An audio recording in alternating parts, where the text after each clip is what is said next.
ರಾಜ್ಯದಲ್ಲಿ governor versus government war ನಡೀತಾ ಇದೆ. ನಾವು ನೋಡಿದ್ದೀವಿ ನಿನ್ನೆ ಏನಾಯಿತು ಅಂತ ಹೇಳಿ. ಜಂಟಿ ಅಧಿವೇಶನವನ್ನು ಕರೆದಿದ್ರು. ಆ ಅಧಿವೇಶನದಲ್ಲಿ ಗವರ್ನರ್ ತಾವರ್ಚಂದ್ ಗೆಹ್ಲೋಟ್ ಏನಿದ್ದಾರೆ, ಅವರು ಭಾಷಣವನ್ನು ಪೂರ್ಣವಾಗಿ ಓದಲಿಲ್ಲ. ಒಂದೇ ಒಂದು ಮಾತಿನಲ್ಲಿ ಭಾಷಣವನ್ನು ಮುಗಿಸಿಬಿಟ್ರು ಗೆಹ್ಲೋಟ್ ಅವರು. ಅದಕ್ಕೆ ಕೈ ನಾಯಕರೆಲ್ಲರೂ ಕೂಡ ಅಸಮಾಧಾನವನ್ನು ವ್ಯಕ್ತಪಡಿಸಿದ್ರು, ಧಿಕ್ಕಾರವನ್ನು ಕೂಗಿದ್ರು ರಾಜ್ಯಪಾಲರ ವಿರುದ್ಧ. ಒಂದು ರೀತಿಯಲ್ಲಿ ರಾಜಕೀಯ ಹೈಡ್ರಾಮಾನೇ ನಡೆದು ಹೋಯ್ತು ಅಲ್ಲಿ. ಅದೇ ವಿಚಾರವಾಗಿ ಈಗ ಆರೋಪವನ್ನು ಮಾಡ್ತಾ ಇದ್ದಾರೆ ಬೇಳೂರು ಗೋಪಾಲಕೃಷ್ಣ. ಅಮಿತ್ ಶಾ ವಿರುದ್ಧ ಕೂಡ ಗುಡುಕ್ತಾ ಇದ್ದಾರೆ.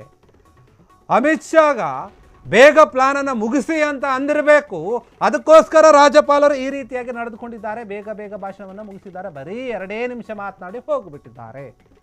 ಅಮಿತ್ ಶಾ ಸೂಚನೆಯಂತೆ ರಾಜ್ಯಪಾಲರು ನಡೆದುಕೊಂಡಿರಬಹುದು ಅಂತ ಆರೋಪವನ್ನು ಕೂಡ ಮಾಡ್ತಾ ಇದ್ದಾರೆ. ರಾಜ್ಯಪಾಲರ ವಿರುದ್ಧ ಕಾಂಗ್ರೆಸ್ ಶಾಸಕ ಸ್ಫೋಟಕ ಆರೋಪವನ್ನು ಮಾಡ್ತಾ ಇರುವುದು ಇದೊಂದು ವಿಚಾರವಾಗಿ ಸಾಗರ ಕ್ಷೇತ್ರದ ಕಾಂಗ್ರೆಸ್ ಶಾಸಕ ಆಗಿರುವಂತಹ ಬೇಳೂರು ಗೋಪಾಲಕೃಷ್ಣ ಈ ಆರೋಪವನ್ನು ಮಾಡ್ತಾ ಇದ್ದಾರೆ. ಅಮಿತ್ ಶಾ ಅವರು ಹೇಳಿರ್ಬೇಕು ಇವರಿಗೆ, ಅದಕ್ಕೆ ಈ ರೀತಿಯಾಗಿ ನಡೆದುಕೊಳ್ತಾ ಇದ್ದಾರೆ ರಾಜ್ಯಪಾಲರು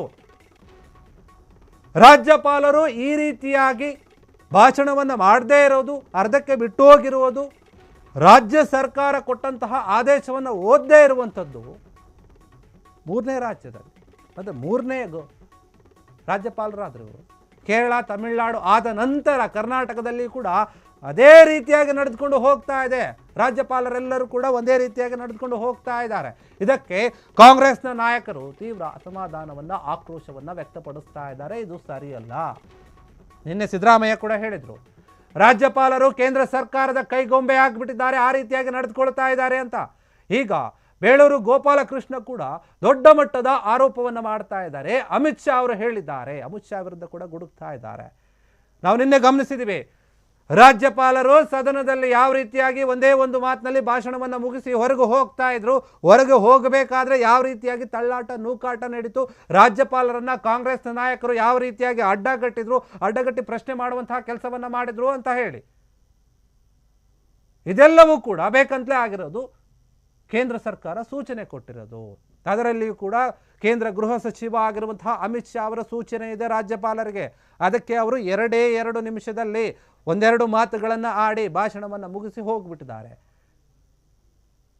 ಸಂವಿಧಾನದ ಪ್ರಕಾರ ರಾಜ್ಯ ಸರ್ಕಾರ ಸಿದ್ಧಪಡಿಸಿದಂತಹ ಭಾಷಣವನ್ನು ಸಂಪೂರ್ಣವಾಗಿ ಓದಬೇಕು ಅನ್ನುವಂಥದ್ದು ಕಾಂಗ್ರೆಸ್ ನಾಯಕರ ವಾದ, ಕಾಂಗ್ರೆಸ್ ಸರ್ಕಾರದ ವಾದ ರಾಜ್ಯದಲ್ಲಿ. ಆದರೆ ಅದನ್ನು ಮಾಡಲಿಲ್ಲ.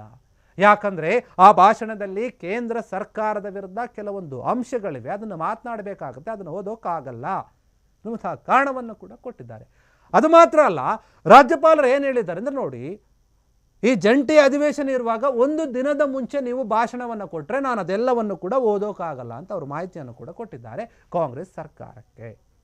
ರಾಜ್ಯಪಾಲರು ಇದೇ ವಿಚಾರವಾಗಿ ಇವರು ಮಾತನಾಡ್ತಾ ಇದ್ದಾರೆ. ಏನು ಸ್ವಾಮಿ, ನೀವು ಕೇಂದ್ರ ಸರ್ಕಾರದ ಕೈಗೊಂಬೆ ಹಾಕಿದ್ದೀರಾ, ಅಥವಾ ಅಮಿತ್ ಶಾ ಆದರೂ ಮೋದಿ ಆದರೂ ನಿಮಗೇನಾದರೂ ಹೇಳಿದ್ರಾ, ಹಿಂಗೇ ನಡೆದುಕೊಳ್ಳಿ ಅಂತ ಹೇಳಿ ಸರ್ಕಾರ ಕೊಟ್ಟಂತಹ ಭಾಷಣವನ್ನು ಓದಲೇ ಇಲ್ಲ, ನೀವು ಒಂದೇ ಒಂದು ಮಾತಲ್ಲಿ ಮುಗಿಸ್ಬಿಟ್ರಿ. ಯಾಕೆ ಅಂತ ಪ್ರಶ್ನೆ ಮಾಡ್ತಾ ಇದ್ದಾರೆ.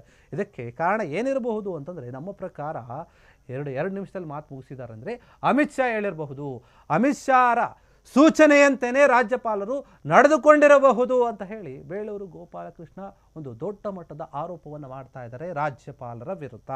ಕರ್ನಾಟಕ ರಾಜ್ಯಪಾಲ ಆಗಿರುವಂತಹ ತಾವರ್ಚಂದ್ ಗೆಹ್ಲೋಟ್ ಏನಿದ್ದಾರೆ, ಅವರ ನಡೆಗೆ ಈಗ ವ್ಯಾಪಕ ಖಂಡನೆ ಕೇಳಿ ಬರ್ತಾ ಇದೆ ಕಾಂಗ್ರೆಸ್ ನಾಯಕರಿಂದ. ದಕ್ಷಿಣ ಭಾರತದಲ್ಲಿ ಬೇರೆ ಬೇರೆ ಪಕ್ಷಗಳ ಸರ್ಕಾರಗಳಿವೆ. ಅಲ್ಲೆಲ್ಲ ರಾಜ್ಯಪಾಲರು ಏನು ಮಾಡ್ತಾ ಇದ್ದಾರೆ ಅಂದರೆ ಹದ್ದು ಮೀರಿ ಕೆಲಸವನ್ನು ಮಾಡ್ತಿದ್ದಾರೆ. ಅದೇ ರೀತಿಯಲ್ಲಿ ನಮ್ಮ ಸರ್ಕಾರದ ಭಾಷಣವನ್ನು ಕಡೆಗಣಿಸಲಾಗ್ತಾ ಇದೆ. ರಾಜ್ಯಪಾಲರ ಧೋರಣೆಯನ್ನು ನಾವು ಖಂಡಿಸ್ತೀವಿ. ರಾಜ್ಯಪಾಲರನ್ನ ವಜಾ ಮಾಡಬೇಕು ಅಂತ ಹೇಳಿ ಒತ್ತಾಯವನ್ನು ಮಾಡ್ತೀವಿ ಅಂತ ಹೇಳಿ ಬೇಳೂರು ಗೋಪಾಲಕೃಷ್ಣ ಮಾತನಾಡಿರುವಂಥದ್ದು, ಆರೋಪವನ್ನು ಮಾಡಿರುವಂಥದ್ದು. ಈ ವಿಚಾರವನ್ನು ನಾವು ಇಲ್ಲಿಗೆ ಬಿಡೋದಿಲ್ಲ, ರಾಷ್ಟ್ರಪತಿಯವರೆಗೂ ಕೂಡ ಹೋಗ್ತೀವಿ ಅಂತ ಸಿದ್ದರಾಮಯ್ಯ ಅವರು ಕೂಡ ಮಾತನಾಡ್ತಾ ಇದ್ರು, ಮನವಿಯನ್ನು ಮಾಡ್ತೀವಿ ಅಂತ.